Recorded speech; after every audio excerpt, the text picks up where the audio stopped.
Hello hello, j'espère que tu vas bien. On se retrouve aujourd'hui pour une nouvelle vidéo et c'est une vidéo chronique d'un livre que j'ai lu dernièrement. C'était un petit coup de cœur que j'ai eu pour ce début de saga et donc tu as dû le voir dans le titre.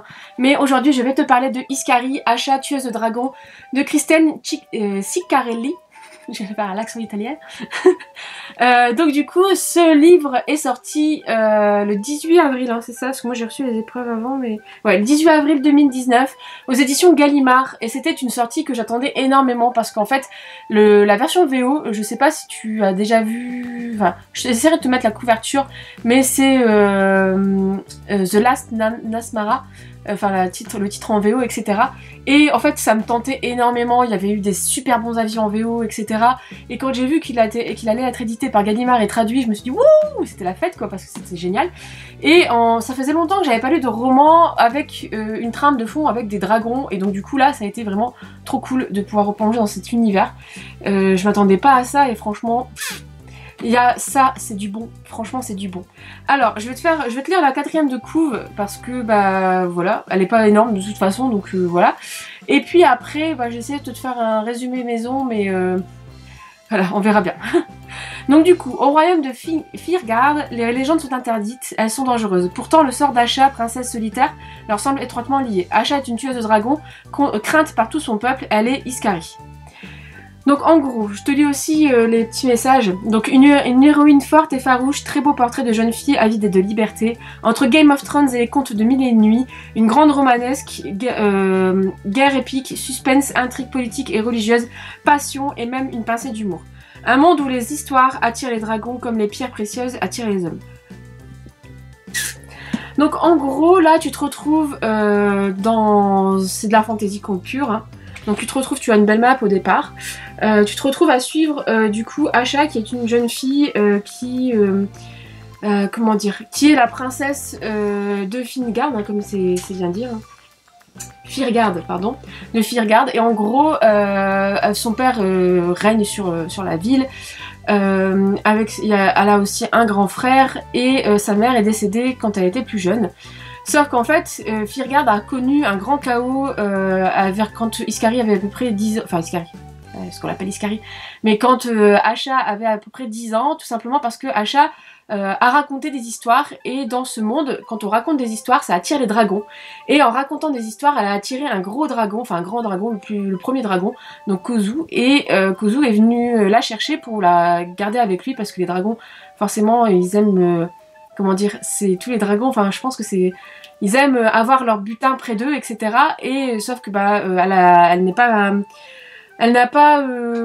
restée avec lui forcément, hein, elle a été protégée, etc.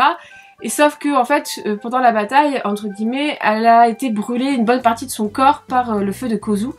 Et ce qui fait qu'elle est un peu défigurée, enfin côté des brûlée, etc. Et en fait, depuis ce temps-là, depuis que Kozu a été repoussé, les habitants de Firgard, en fait, bah, la prénomme Iscari, parce que Iscari, dans leur légende, c'est une déesse du malheur, etc.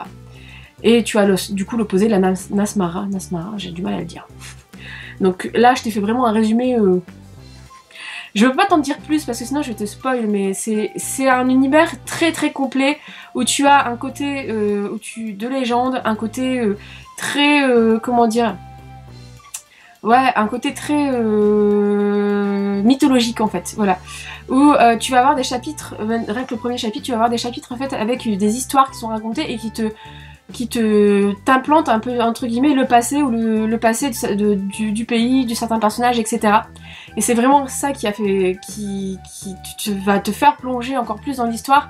En plus de ça, tu as du coup à côté des chapitres avec du point de vue omniscient d'Iscari, enfin de Asha.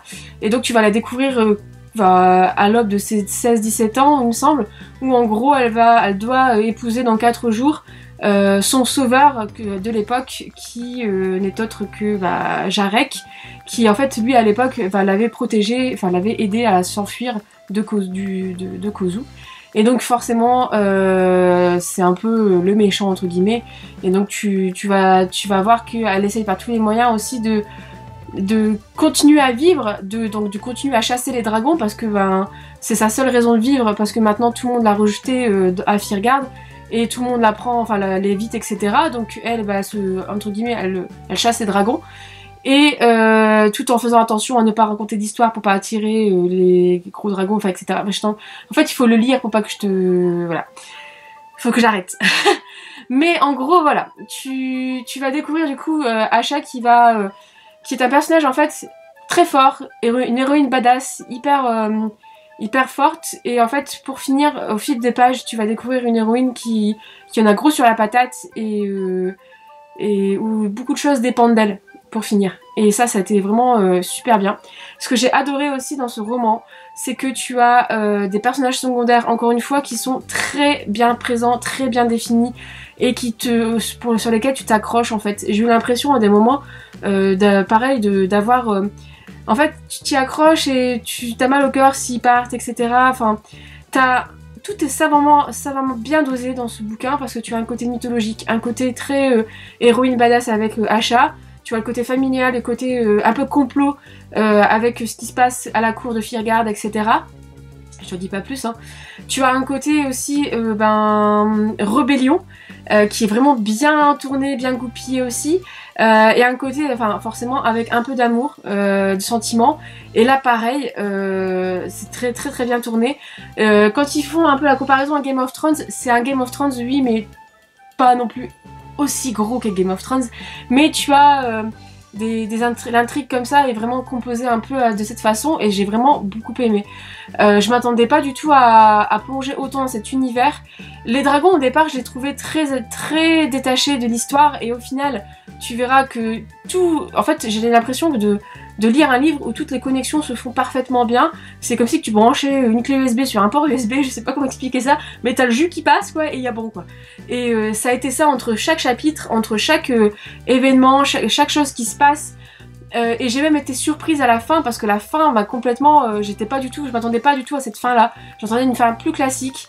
La fin d'un premier tome où je m'attendais même à un cliffhanger, et pour finir ça a été une fin complètement différente un peu de ce qu'on peut voir d'habitude je trouve dans les young adult fantasy, et je me suis dit bah tiens purée, je sens que le tome 2 va être énorme, l'univers est vraiment exploité, là tu découvres l'univers, hein, c'est un bon tome introductif mais tu le découvres mais sans trop être happé dedans.